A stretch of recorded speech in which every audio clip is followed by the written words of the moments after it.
সৌমিত্র চট্টোপাধ্যায় ছিলেন একজন বাঙালি চলচ্চিত্র অভিনেতা, আবৃত্তিকার, লেখক, কবি ও নাট্য ব্যক্তিত্ব। প্রখ্যাত পরিচালক সত্যজিৎ রায়ের সাথে 14টি চলচ্চিত্রে তিনি অভিনয় করেছিলেন। এছাড়াও প্রায় 300টির বেশি ছবিতে তিনি অভিনয় করেছেন। তাঁর বিখ্যাত চলচ্চিত্রের মধ্যে রয়েছে চারুলতা, ফেলুদা, অরণ্যের দিনরাত্রি, এই রকম বহু ছবি।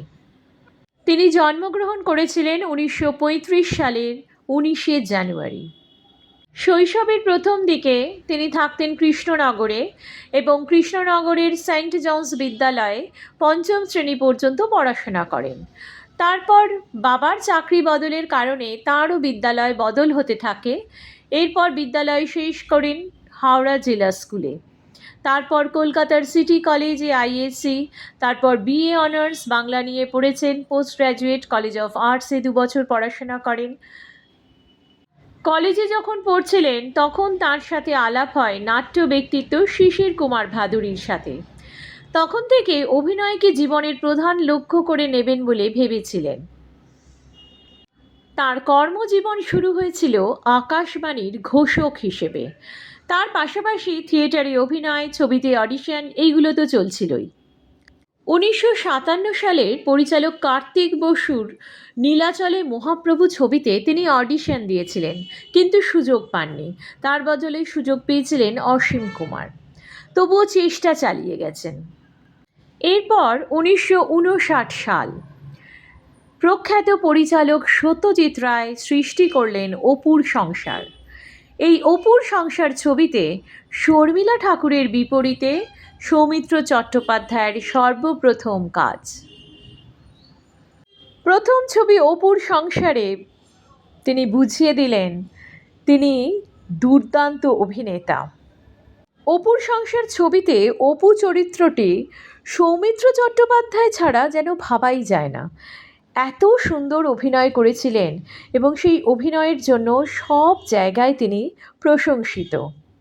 তখনও তিনি কিন্তু রেডিওর ঘোষক ছিলেন। ধীরে ধীরে সত্যজিৎ রায়ের সাথে পর ছবি তৈরি করলেন।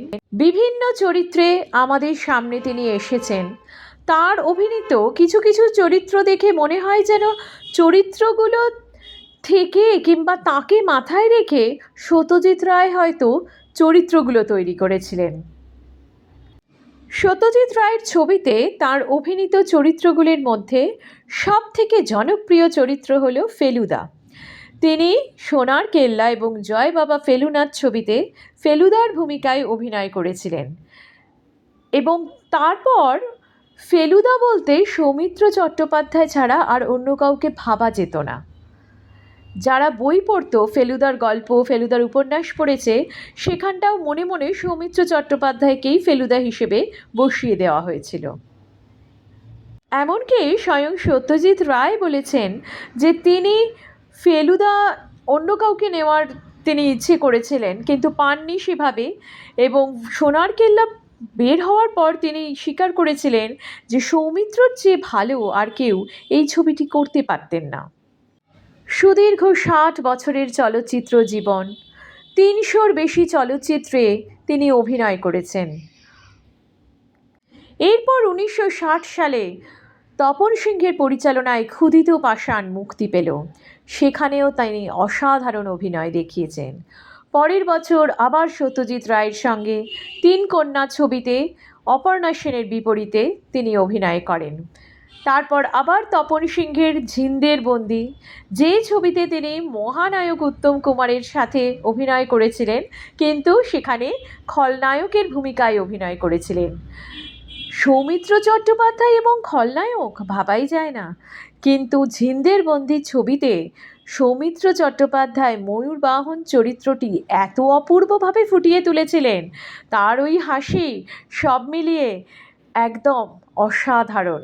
ছবিটি দুর্দান্ত সাফল্য লাভ করেছিল।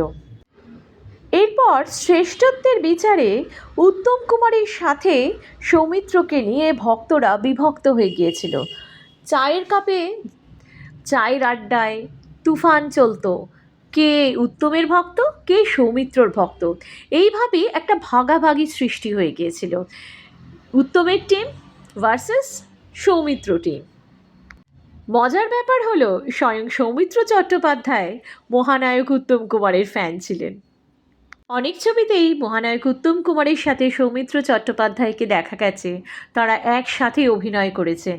তাদের সম্পর্ক ভীষণ সুন্দর ছিল, একদম দাদা ভাইয়ের সম্পর্ক ছিল।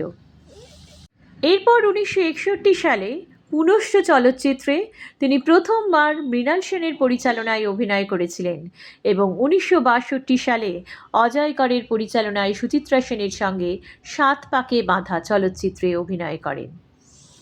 তিনি তথাকথিত গ্ল্যামারাস স্টার কিংবা গ্ল্যামারাস নায়ক কখনোই ছিলেন না, তিনি ছিলেন অসাধারণ অভিনেতা। এরপর চলল অভিযান, চারুলতা, অরণ্যের দিনরাত্রি, অশনি সংকেত, হীরক রাজার দেশে, ঘরে বাইরে, গণশত্রু, আকাশ কুসুম, ক্ষুধিত পাষাণ, জিন্দের বন্দি, অজস্র ছবি এবং প্রত্যেকটি ছবি সুপারহিট। তিনি কোনো নির্দিষ্ট নায়িকার সাথে জুটি বেঁধে অনেক ছবি সেভাবে করেননি, কারণ রোম্যান্টিক ছবিতে মহানায়ক উত্তম কুমার থাকলে তার ছবি একটু অন্য ধরনের হতো। সেই ছবি একটা সামাজিক বার্তা দিত, কোনো একটা সোশ্যাল মেসেজ, এইরকম কোনো ছবি হতো। সেই ক্ষেত্রে তিনি যেমন মাধবী, তারপর অপর্ণা সেন, তনুজা, এদের সাথে কিছু ছবি তিনি করেছেন। তিনি একমাত্র অভিনেতা যিনি বলিউডের আকর্ষণে সাড়া দেননি। ভালো ভালো কিছু হিন্দি সিনেমার রোল তিনি রিজেক্ট করে দিয়েছিলেন শুধুমাত্র বাংলার কথা ভেবে, বাংলায় ছবি করছেন বলে।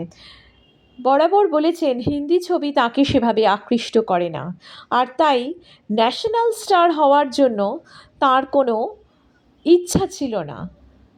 তবুও আঞ্চলিক ভাষা অর্থাৎ শুধুমাত্র বাংলা ভাষাতে অভিনয় করে তিনি সারা পৃথিবীতে পরিচিত, আন্তর্জাতিকভাবে তিনি সাফল্য পেয়েছেন এবং প্রচুর পুরস্কারে ভূষিত হয়েছিলেন।